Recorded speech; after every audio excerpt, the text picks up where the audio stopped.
What's in your wallet?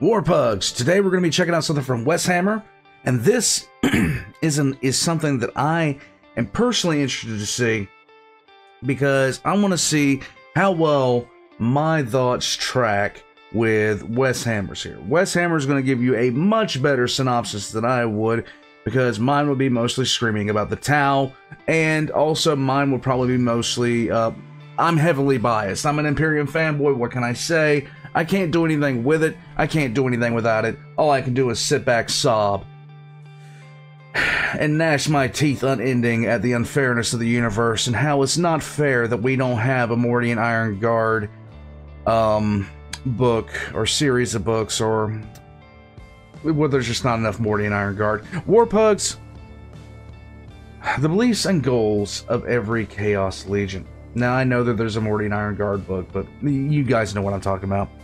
Now, with each one of them, they have different ideals, different things that they're trying to do. Some of them just don't care. Their goals are rather simple. Would you guys stop it? I'm trying to work. Hey. Just World War III breaking out underneath my legs here. Warpugs. While the pugs are at war, the big one versus the little one right now, I'd just like to let you guys know that all links are going to be in the description down below. I'm looking forward to editing again this weekend. I got a good chunk done this last weekend, but we'll see. I apologize for the sounds of World War III breaking out. I've been trying to tell someone about this, but my cries have gone unheeded. Let's get into it. Here we go. What do the Chaos Space Marines of Warhammer 40k actually want? What is the point of continuing a war that has gone on for over 10,000 years? Is it something as simple as vengeance? Do they want to see the entire galaxy destroyed? Or in their own dark and twisted way, do they believe that what they are doing is truly the best path forward for humanity? In this video, we're going to be taking a look at all of the different traitor legions, boiling them down to their... Alright, hold on. Do you guys mind?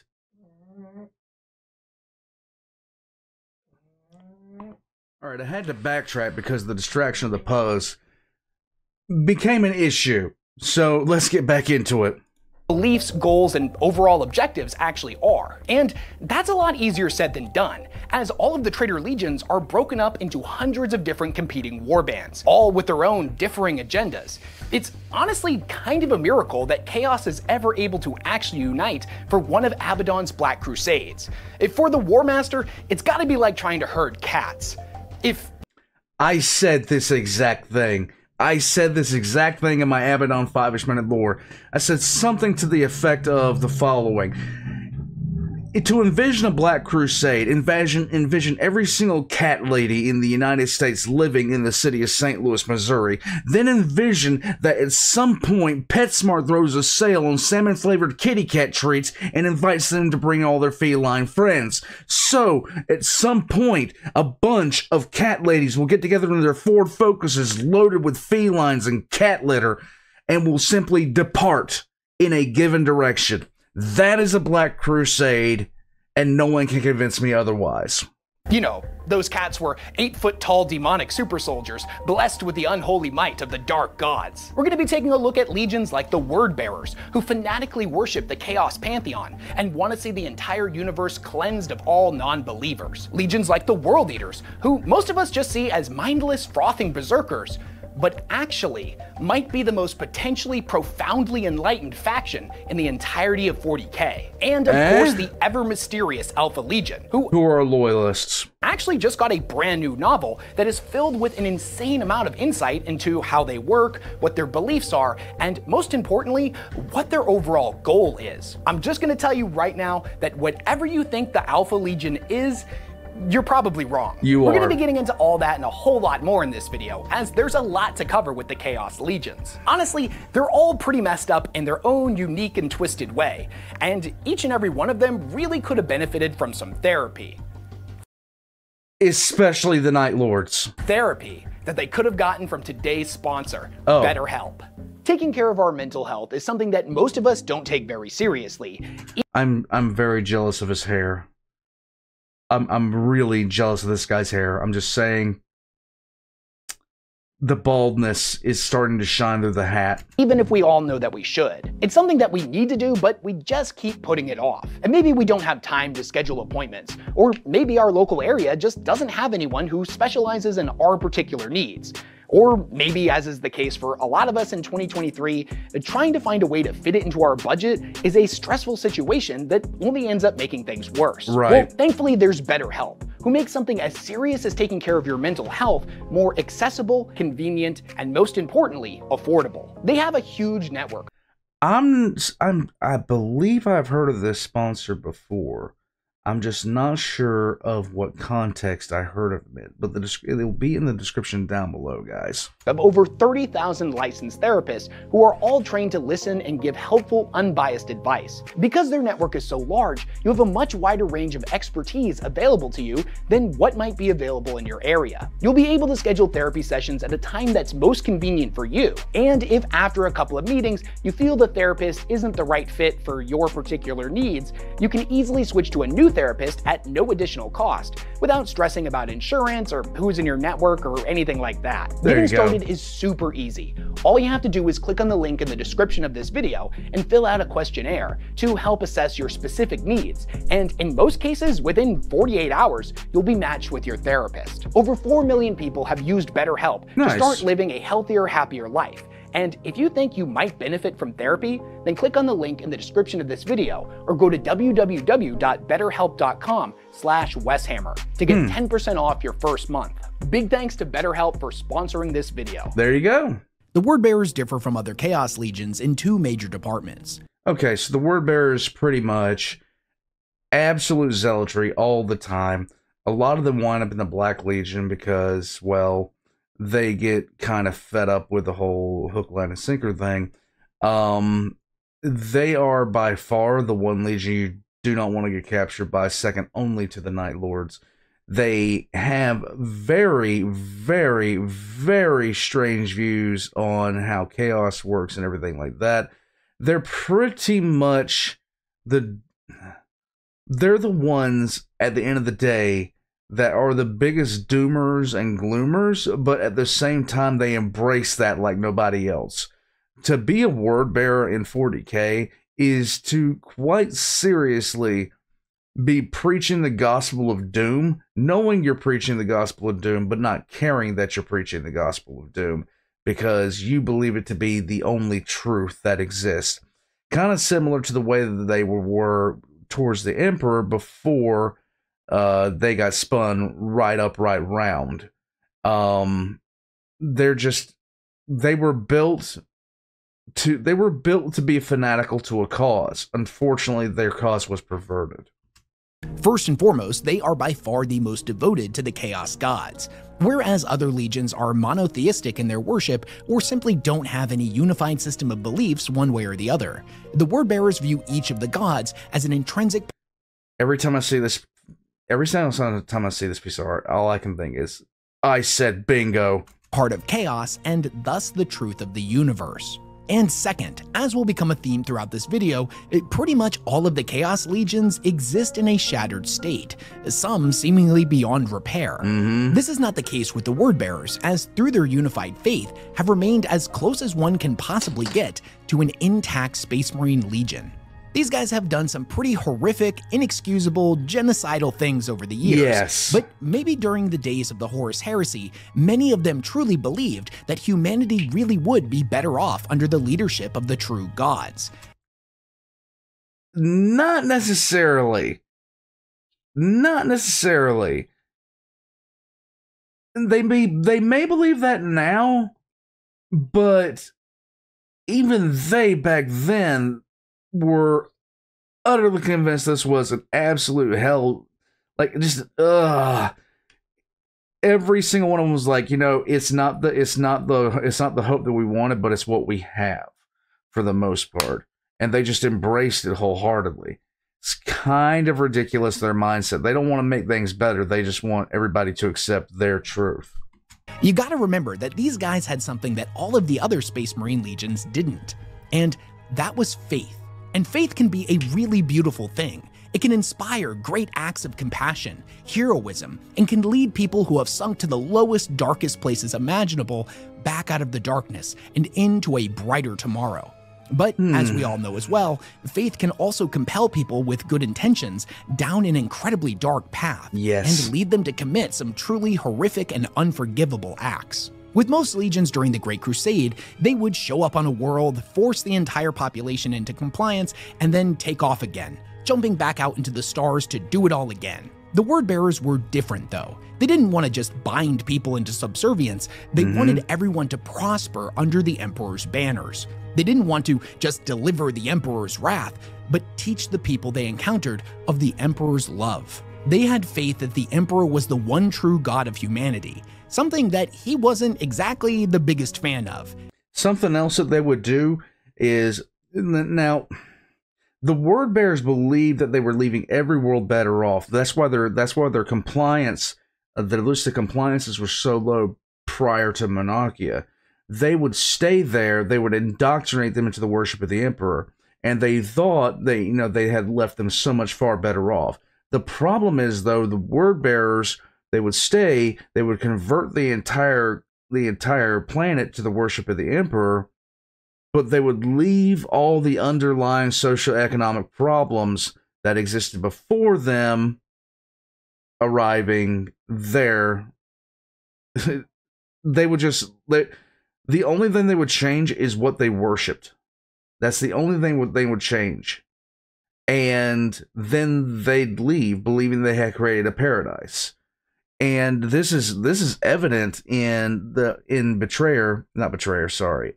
First Heretic, because there were so many social problems that existed in Monarchia that was the perfect city. And this would end up coming back to bite them. Long story short, their beliefs led to them staying behind on their worlds for far too long, falling behind in their conquered worlds quota. And the Emperor punished them by burning the symbolic and somewhat literal monument of their faith, the city of Monarchia, to the ground. This shattered the Legion to its core, and they would only end up recovering when they set off on a pilgrimage into the stars to find gods truly worthy of their devotion, which, unfortunately for everyone who happened to live in the Milky Way, ended up being the Chaos Gods. This is always an issue. Like I said before, maybe in the beginning, most of them truly felt like they were doing the right thing. Maybe even after all of the dark rituals, the countless sacrifices, and the truly inhumane and brutal acts of genocidal warfare that they inflicted upon the Imperium's population. And maybe even still, a few of them truly believed that they were doing what had to be done. That once all of the fighting was over, they would guide humanity through the new age. However, all you have to really do is take one look at some word-bearer artwork to see that 10,000 years later, all of that is gone. It's all right out the window. These are some truly depraved and sadistic bastards. But are the word-bearers simply irredeemably evil for the sake of it? Or is there something more to it? Yes. What compels the word-bearers to do what they do? What is their ultimate objective, and what is their philosophy? As I said, they have embraced the horror. They have embraced the horror, and they live it day to day. And that's both good and bad for everyone involved. This is the opening passage to the Book of Lorgar, and it gives us some good insight into the fundamental pillar the word-bearer's belief system is built upon. And that's the truth. All I ever wanted was the truth. Remember those words as you read the ones that follow. I never set out to topple my father's kingdom of lies from a sense of misplaced pride. I never wanted to bleed the species to its marrow, reaving half of the galaxy clean of human life in this bitter crusade. I never desired any of this, though I know the reasons for which it must be done. Most of that is lies. Most of that is lies. Of all the traitor primarchs, Lorgar is the one who manipulated himself. People say Erebus manipulated him, Corfera manipulated him. No, Lorgar really, really did it to himself. But all I ever wanted was the truth. BS. And it really is that simple to them. To the word-bearers, their beliefs are nothing more than what they perceive as the undeniable truth of the universe. But what exactly is this primordial truth? Well, an aggressively oversimplified version of their beliefs is that the Chaos Gods are not a myth. They aren't simply a made-up story designed to scare people or an allegory for evil. They are terrifyingly real, despite the Emperor's centuries of lies that said otherwise. Because the gods are real, and it's a fundamental and somewhat obvious fact that gods are above mortals in the universal hierarchy, it is the role of humanity to debase itself before its rightful rulers. It is the faithful's unholy duty to purge the galaxy of anything that goes against their god's will. Now, don't get it twisted. They understand just how horrifying a galaxy controlled by chaos truly is, but scary or not, it doesn't matter. It is the natural state of reality. Anything that goes counter to the Pantheon's designs, any mortal that would deny their will, and any moment in time or space that does not bend to the will of the Immaterium is a blasphemous perversion of the true nature of the universe. The Imperium and all the organized societies of the other sentient species stand as a heretical mockery of the gods' unholy plan. Would it be nice if instead of disease, wrath, treachery, and excess, we had the god of books, trees and flowers, of hugs and kisses, and of firm handshakes? Yeah, that sounds great. The average word bearer would surely contest that that certainly would be better. But that's not how things are. You don't get to pick and choose which god you get, but you have to worship them all the same. You must always serve as an instrument of their unholy will. So the advice that they would give anybody who came asking would be to pick up a book of Lorgar and a warp-tainted bolter, put on a can-do attitude, and go out into the galaxy and purge it of all non-believers. The World Eaters have a solidly deserved reputation as a disjointed legion of butchers that care only for taking skulls and spilling blood in the name of corn. Now, this doesn't mean that there aren't intelligent, insightful, and tactical minds found throughout the Legion's ranks, but most of their plots, schemes, and grand plans do almost always feature slaughter as the ultimate objective, as the Butcher's nails are always pushing them towards killing, and any ability to hold off their influence is always fleeting. That being said, the nails affect everybody differently, and there have been World Eaters such as Apothecary Aaron Zorzi that chose to join up with Fabius Bile and has demonstrated a remarkably keen intellect and the ability to meditate through the nails biting. Despite a few rare individuals, rage is a pretty prominently binding theme throughout the entirety of the Legion. Blood for the Blood God, skulls for the Skull Throne. It really just about perfectly sums up what they're all about. But from the World Eater's perspective, rage is a good thing. It is pure, unfiltered, and honest. To give oneself over to rage is to truly ascend to a higher mental plane. By giving in to their gory desires, they have experienced a somewhat profound awakening. This is a quote from the audio drama Butcher's Nails, where Angron is slaughtering a whole bunch of Eldar. The narrator gives us some insight into what it's like to truly give oneself over to rage, and honestly, I feel like it sums up the World Eater's views, goals, and philosophies pretty perfectly. I already know what he's talking about. This is what it meant to be alive. Humanity was a wrathful species, and anger vindicated all of its sins. Nothing was as honest as rage. Throughout the history of the human race, what release of emotion had ever been more worthy and true than depthless anger? A parent confronting their child's killer, a farmer defending his family against raiders, the warrior avenging the deaths of his brothers. In rage, anything was justified. It was the highest state of sentience. With rage comes vindication, and with vindication comes peace.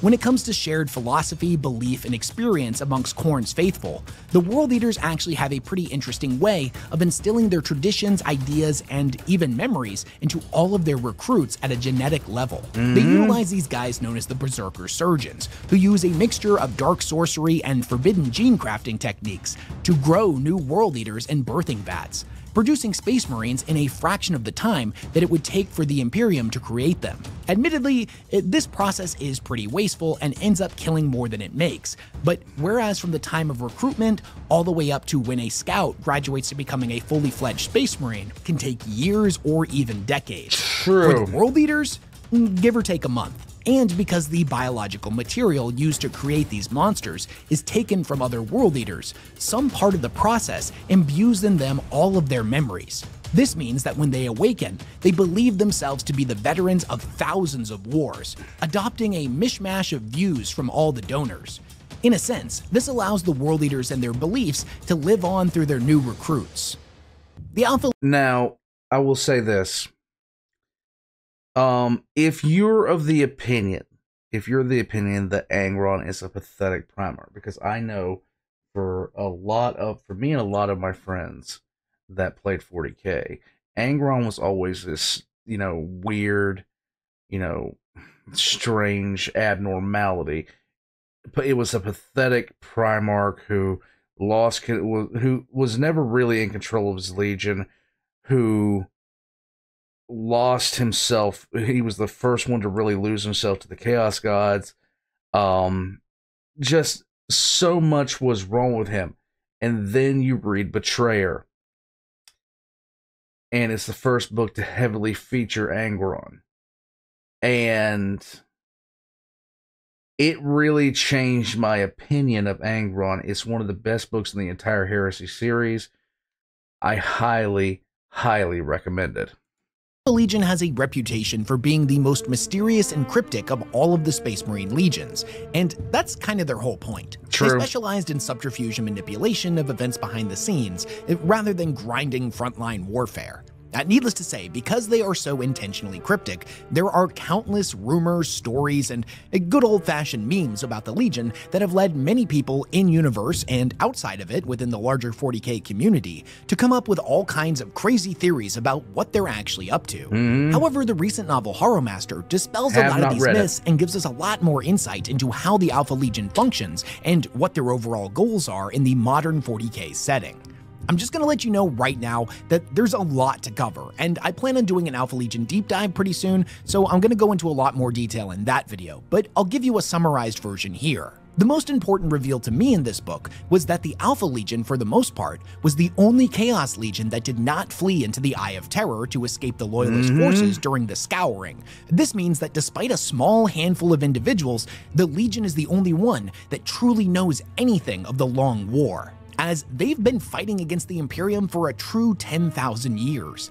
Not like how other Chaos Space Marine legions that exist within the Eye of Terror suffer the effects of time dilation, where for some of them, the Siege of Terra may really have only been a few decades ago. They pop into the Eye of Terror, come back out for a raid, get their ass kicked, and go back in to lick their wounds. Only for a year later, they commit to another raid, and surprise, surprise, 5,000 years have passed. This isn't the case for the Alpha Legion. They have had to experience every brutal minute of the last 10,000 years. And because of this, there are no surviving Alpha Legionnaires that were alive during the Horus Heresy. And that's kind of a big deal. It is. At one point in the book, the Alpha Legion is described like a bolt shell that shattered against the walls of Terra, before splintering off into thousands of different warbands, or in this analogy, pieces of shrapnel, that each lodged themselves somewhere deep within the body of the Imperium, dealing a great amount of damage in their own right and never truly being able to be removed. But they were no longer a unified whole. Now, it's true that every legion and every chapter has a history shrouded in mystery, as important records have been purged, sole surviving secret keepers slain in battle, or major historical events having never actually had their events recorded on paper. But with the Alpha Legion, this is taken to a whole new level, as secrecy was kind of their whole bag during the Great Crusade. Their Marines of today look back on their ancestors with a pretty heavy amount of frustration, as they don't really know anything about their Legion's history, what its purpose was, what their goals are, and what they're supposed to be doing. The only thing that they know is that the Imperium is their hated ancient enemy, and it's their sole purpose to see its destruction. There are tales amongst the warbands that apparently their Primarchs once had some grand plan, some super secret ambition that them and all of their sons were all in on. But there are no surviving members of the Alpha Legion from the Horus Heresy era, and no records to go on. No one has even seen either of the Primarchs in 10,000 years. Some say Alfarius was killed on Pluto, while others say it was Omegon. Still others say that neither of the Primarchs died, and they still exist somewhere out in space, and one day will return. But these— It was never 100% clear who died. It was never 100% clear if it was Alfarius, if it was Omegon, or if it was just one of any of the Alpha Legionnaires. These are all just rumors. They really don't have anything to go on here. When it comes to the views of the various warbands, they're kind of all over the place. There's only a single warband that continues the practice of wearing Alpharius's face, contrasted against this being done by the entirety of the Alpha Legion back during the days of the Great Crusade. Very true. This is something that is not widely done by the modern Alpha Legion.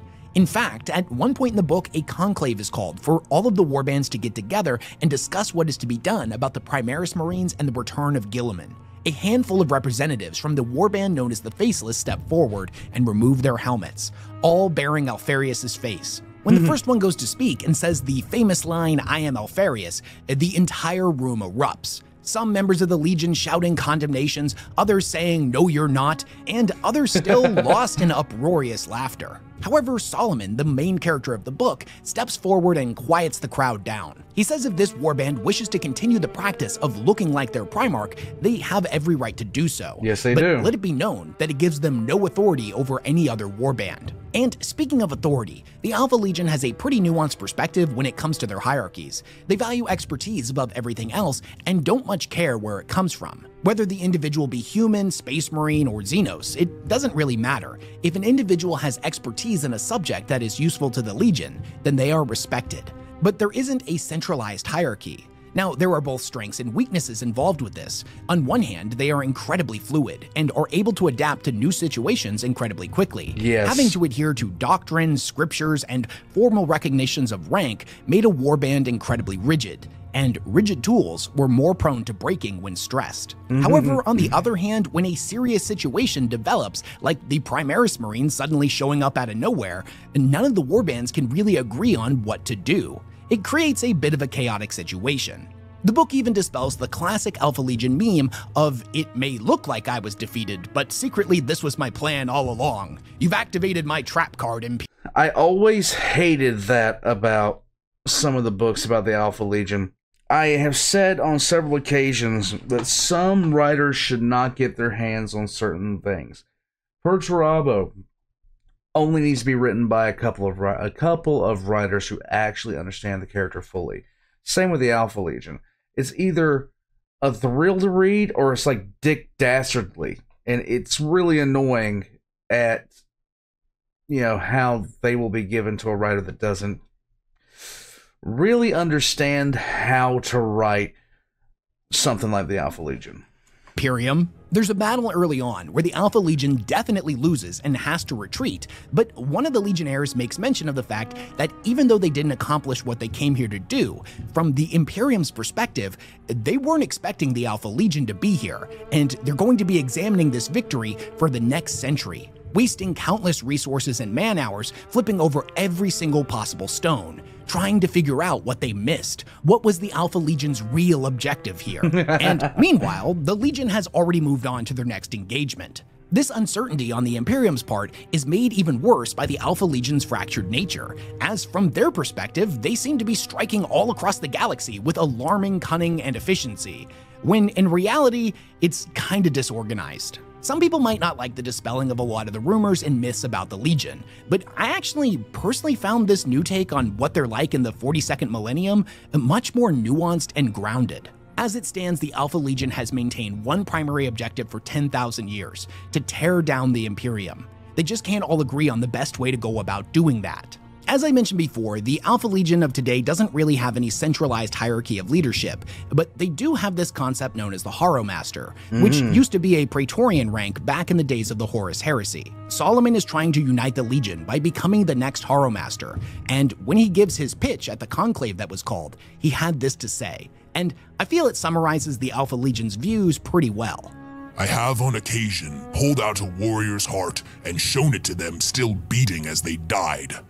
I intend to do the same to the Imperium. I wish to reach into its chest, rip out its rotten core, and watch its systems go into failure from the shock. Perhaps when everything is done, there may be something worth saving. There may still be some future for humanity, the race that originally birthed us all. But the Imperium, that fetid carcass that spreads its entrails across the stars and bleats glory to its own name, will be dead. And if humanity cannot survive without the Imperium, that it does not deserve to survive at all.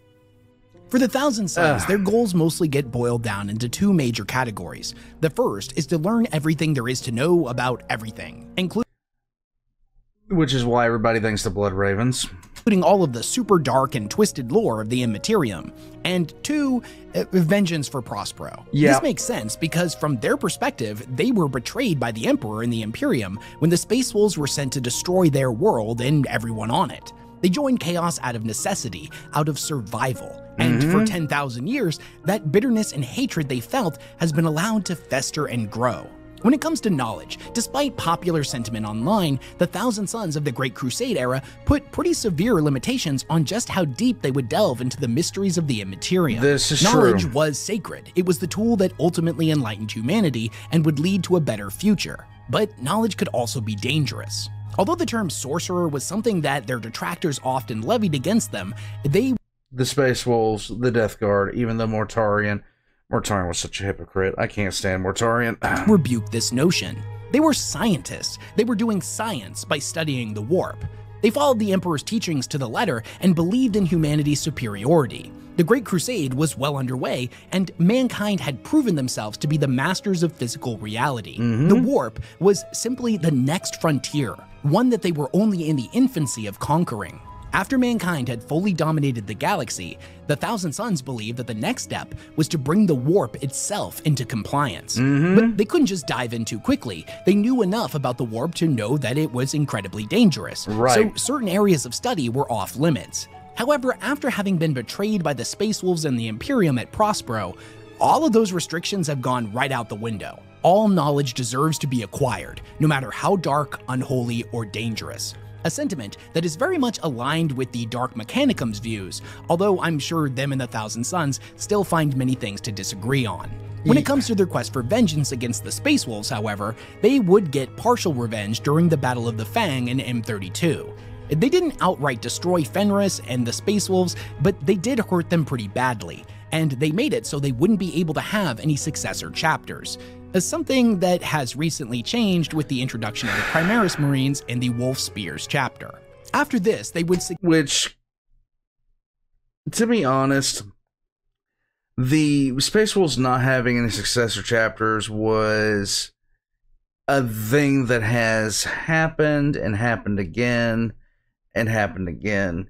And then you have writers completely forget that this was written, and it is a thing. That's why, for the longest time, people kept on saying, you know, there is no real established canon in 40K because of stuff like that. Successfully end up retaking the corpse of their homeworld of Prospero, and ever since then, they seem to have been focused on picking up the pieces where they left off during the Great Crusade, building a psychic empire, as they've been sending out calls for psychers all the way across the galaxy to come join them on their homeworld. This is a storyline that started in the Psychic Awakening and is still very much in development, so we don't exactly know where it's going to end up, but we can rest assured that forgiveness is most definitely not part of the Thousand Sons' agenda. Nope. As the chosen heralds of Nurgle, it is the Death Guard's ultimate objective To figure out who leads their legion. see the Plague Lord's will made manifest, which primarily takes the form of spreading his diseases to every corner of the galaxy, and his corruption throughout the teeming masses of the Imperium. They see entropy and decay as the natural state of the universe, and by accepting the Plague Lord's gifts, one can be made strong enough to endure in a galaxy of rot. This may come as a surprise, but not all of the Death Guard warbands agree on how best to accomplish this grandiose objective. The entirety of the original Death Guard, the men born of Barbarous who fought during the Great Crusade and were at Terra during the siege, feel like they owe their Primarch Mortarion a great debt, as it was he who freed them from the Overlord's tyranny thousands of years ago. Some of them venerate him as the chosen of Nurgle, whereas others see him simply as a man, and a deeply flawed one at that. But man or demigod, the original Death Guard will follow him into hell itself no matter what happens, as their bond to him is the one thing that will never truly decay. Despite this, there are individuals within the Death Guard such as Typhus, and those that have chosen to follow him, traditionally newer turned Plague Marines born thousands of years after Barbarous' destruction, who despise Mortarion. They see him as an ignorant fool who doesn't take his role as Nurgle's chosen champion seriously enough. The Death Guard represent not only the death of hope, but also the death of warrior culture.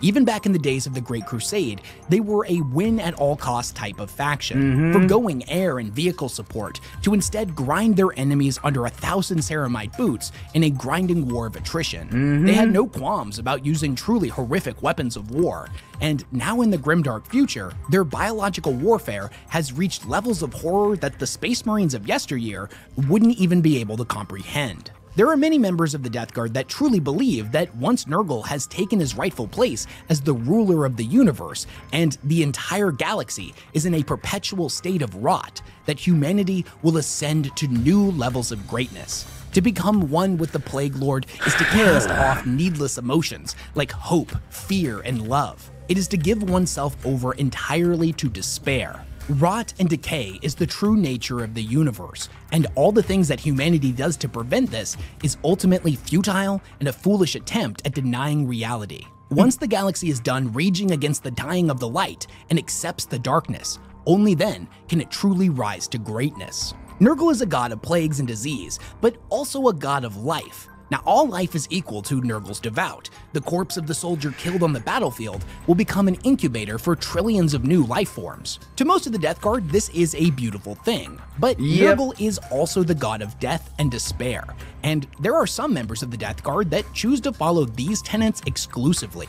For example, there is a Death Guard warband known as the Purge that is characterized by its utter fanatical hatred of life. They forego the biological weapons of the Death Guard, such as weaponized parasites and disease, and replace them exclusively with radiation and chemical-based weaponry, designed to eradicate every living thing they encounter, all the way down to the microbial level. Because you gotta have goals. Now, needless to say, this causes a lot of tension between them and other Death Guard warbands. Even though there are a lot of competing philosophies within the Death Guard, the one thing remains true throughout all of them. Human agency is ultimately nothing more than a cruel illusion. Throughout all of its warbands, there's a prevailing concept of being rooted to the path you're already on. There is no changing what is already done. There is no point in seeking forgiveness or dwelling on events that have already happened. The only thing you can do is continue to move forward. Nurgle teaches that life is cyclical, that there's no sidestepping or going backwards. The events of the Horus Heresy set the Legion on a path that would see the downfall of the Imperium, one where the plagues of Nurgle spread to every corner of the galaxy. Everything they do, big and small, is ultimately working towards that objective, continuing the cycle of Nurgle. You can never step off of the path, even if it ultimately leads you to sacrificing everything about yourself, everything that you once stood for. Even if the plague planet you now call home bears a remarkable resemblance to old Barbarous, with the key exception that you now live in the jagged obsidian spires that pierce the heavens, and you look down upon the teeming masses, the plague-ridden dregs of society that fight for survival amongst the muck and grime. This is yet another reason why Mortarian's a hypocrite. But at the same time, you'll never find a rank-and-file Death Guard cultist or, you know, Death Guard Space Marine who is not happy. Because once you've lost everything, you know, there's nothing to be sad about anymore. And that's the Death Guard summed up pretty much. Like, of course, Mortarian's always going to be a grim little moth, and everyone, they're just they're a bunch of stinky boys, but when it boils down to it at the end of the day, Mortarian is the exception to Nurgle worshippers and not the rule. Most Nurgle worshippers are happy because, flat out, they don't care anymore. The most natural thing in the world, the inevitable outcome of walking the cyclical path of Nurgle, is to see yourself become the very tyrant you once fought so hard to rid the galaxy of. The Night Lords do some pretty horrific stuff, but they view themselves as being the only truly free Legion. They're the ultimate nihilists, apathetic to the Imperium's struggles or the ultimate objectives of chaos. They are a legion of madmen, murderers, and sadists that, for lack of better words, do whatever the hell they want. True. As Space Marines, what they want normally comes down to fighting, as they're individuals bred exclusively for war. Not so much fighting, they don't want to pick a fight with something that can kill them in most cases. They're going to be opportunistic predators. That's what the Night Lords are. The Night Lords are... You can't even say they're warriors anymore.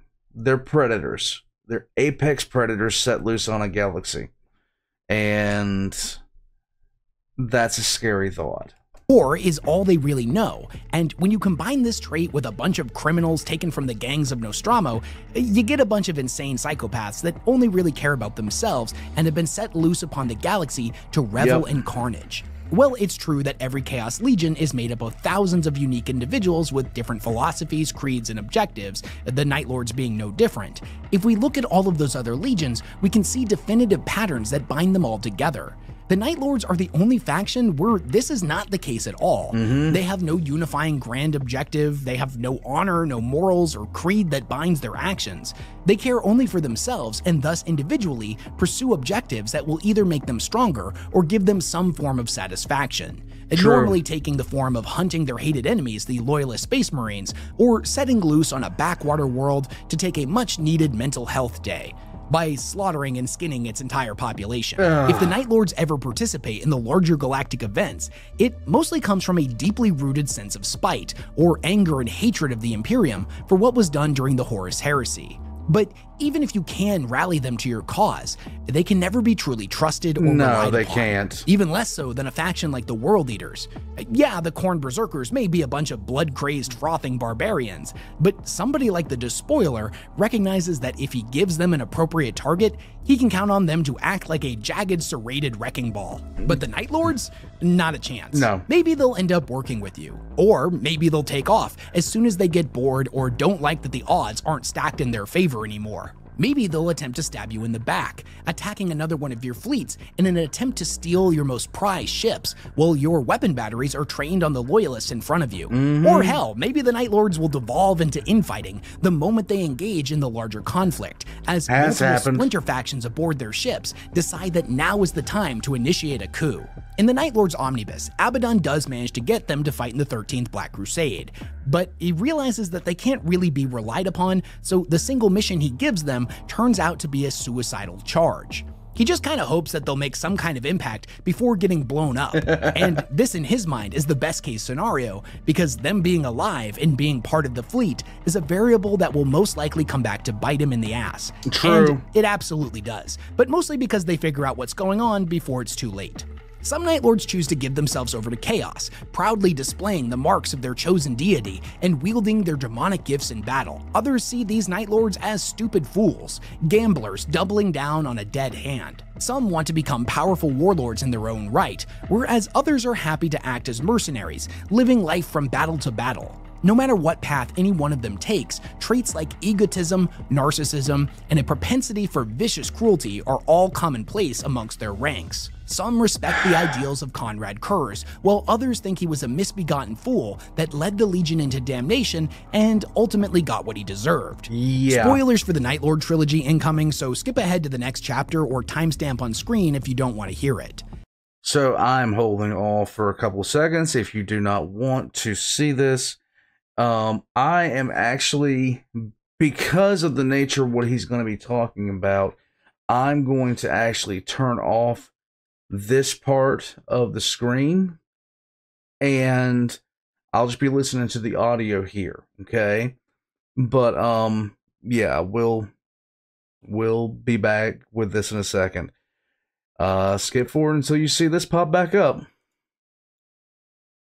If there's any hope of unity for the Night Lords, something that rallies them to a common cause, it will come in the form of their prophet. You see, in the Night Lords trilogy, the main character was this ex-apothecary named Talos. He had inherited his Primarch's gift of foresight, but after he was killed, his gene seed was placed in the kidnapped son of two of his former slaves that had managed to escape during the events of the book. This individual would grow into the Night Lords champion named Decimus, and he was said to have perfected the Primarch's gift. Decimus is prophesied to unite the Legion and bring about the end of the Imperium. However, this trilogy wrapped up over a decade ago, and we haven't heard anything new about him, so the plot is still kind of left unresolved. Aaron Dembski-Bowden has stated in interviews in the past that he plans on continuing Decimus's story, but he doesn't want to force it to meet some kind of quota. Right. So here's hoping in the near future we learn more about this mysterious figure. All right. Emperor's Children, guys. Sex, drugs, and rock and roll all day long. I think that's all that really needs to be said about them.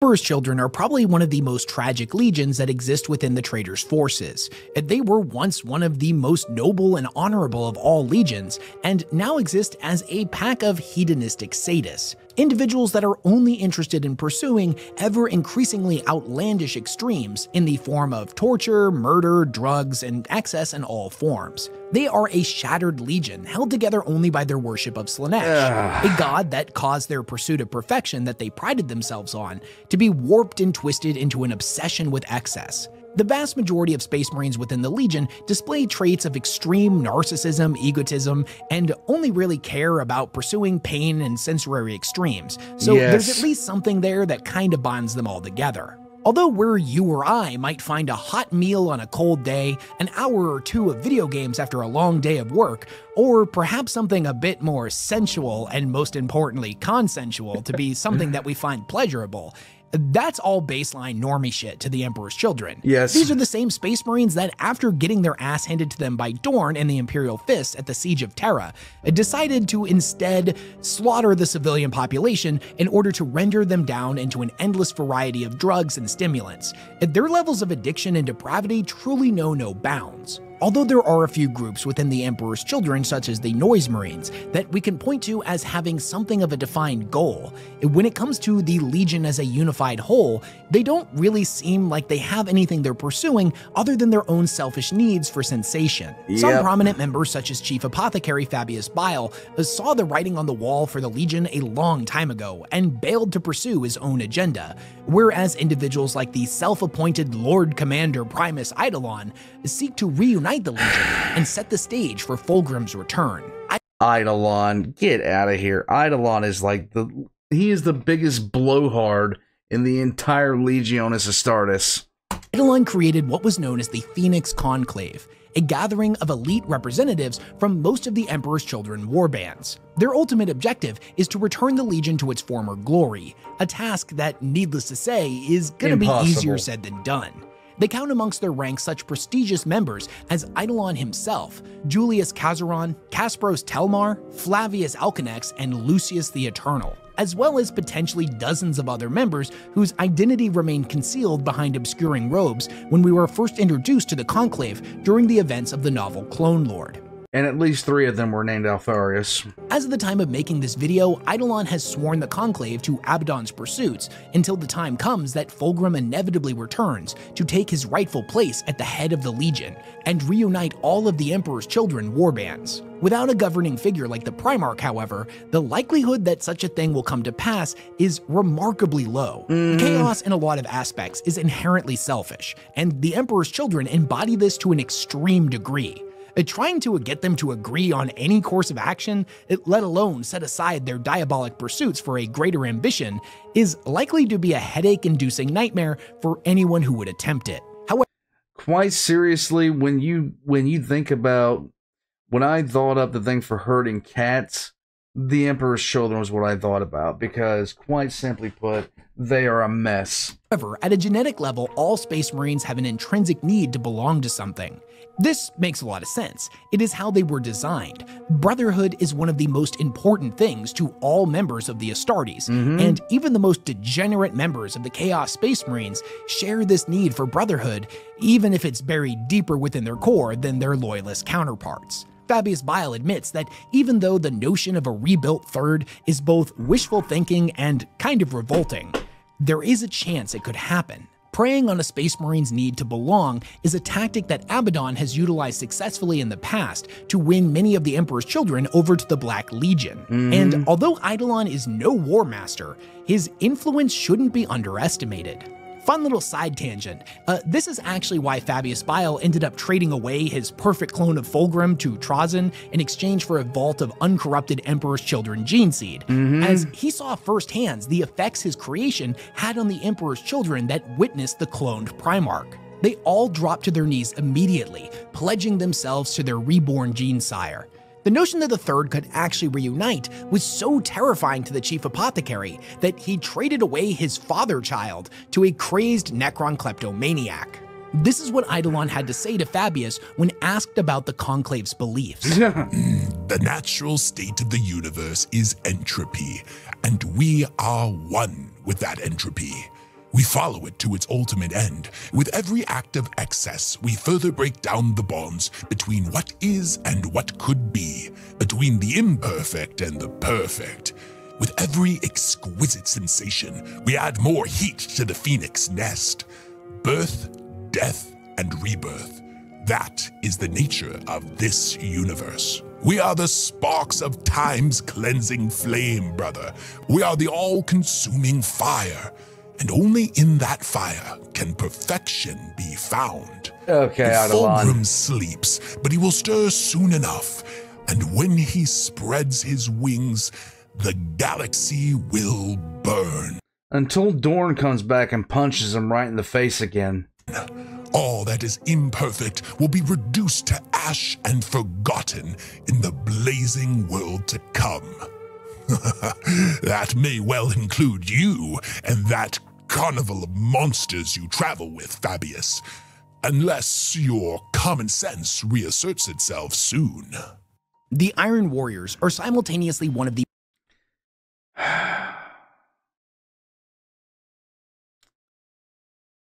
No one knows. They just want to destroy the Imperium. most focused of all of the legions, while having the least nuanced overarching goals. They see themselves as titans of old. They were saved from the Emperor's tyranny by their Primarch Perturabo, and are a legion of unholy engineers and siegecrafters, most of whom are motivated to participate in the Long War solely by a single-minded hatred for the Imperium. Each Iron Warrior, or would-be warsmith, pursues their own agenda, it normally taking the form of amassing as much power and territory as possible.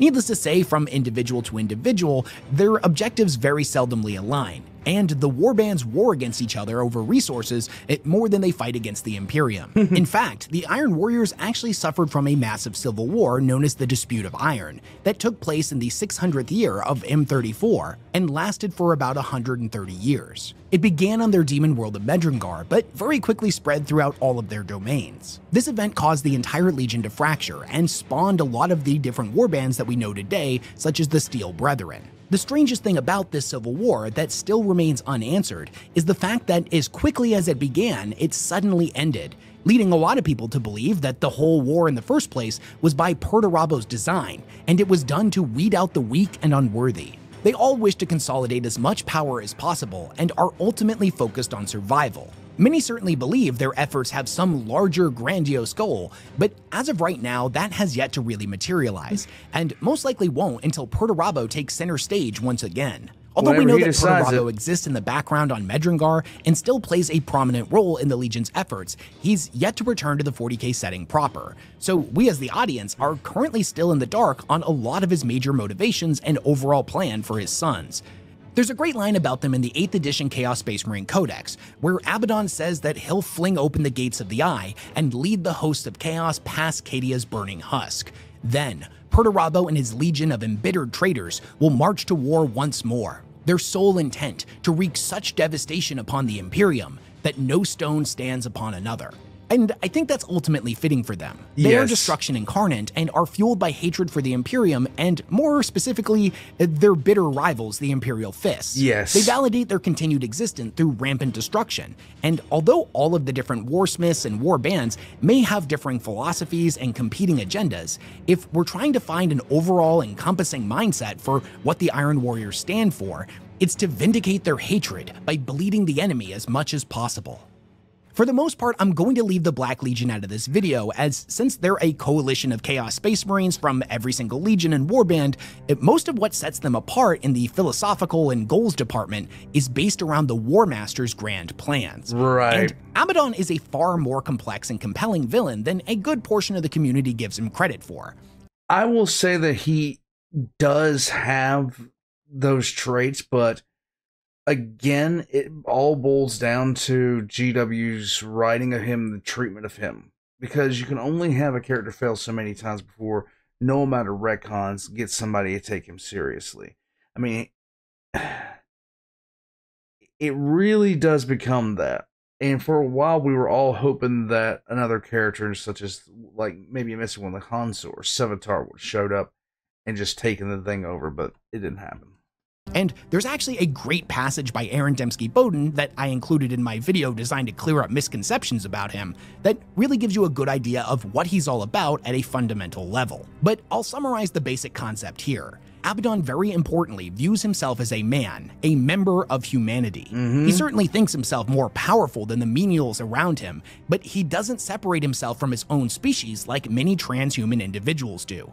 Further, he believes that only men can lead other men. No gods, demigods, primarchs, or omniscient corpse emperors. For mankind to survive in the coming millennia, the Imperium needs to be torn down, and its beating heart, which is the God Emperor, must be eradicated. It's actually really interesting following his journey throughout the Horus Heresy, especially near the end during the Siege of Terra books, where he has become completely disillusioned with the War Master. He is a soldier first and foremost, and wants to be sieging the Imperial Palace to overthrow a tyrant alongside his battle brothers, utilizing the arms and traditions of warfare that are fundamental to the Space Marines' identity. Instead, he looks around and sees a bunch of crazed fanatic sorcerers summoning demons left and right, hooping and hollering swarms of mutants barreling forward in suicidal charges, and a War Master, the person he once respected more than anyone else, having gorged himself on demonic power.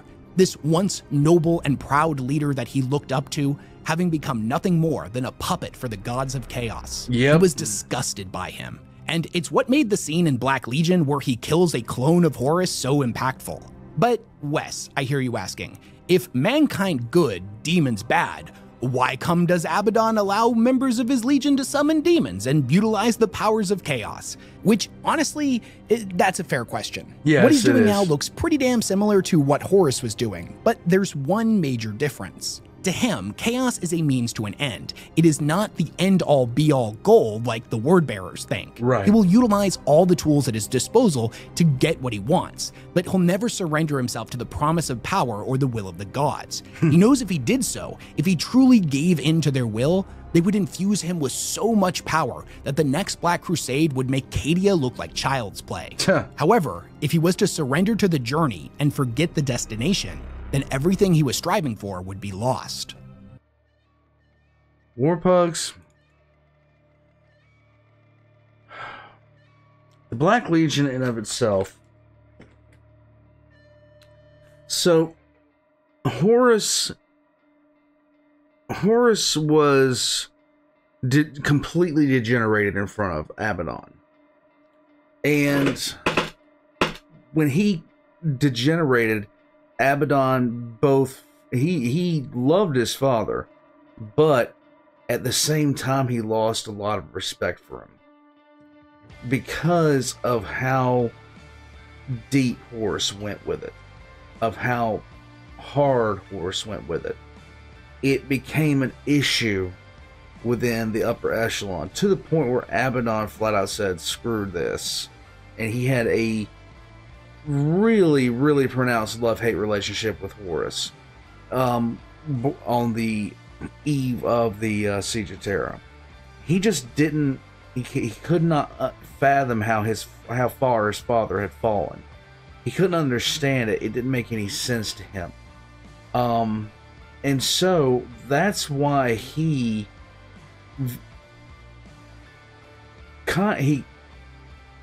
trying to use chaos for his own ends.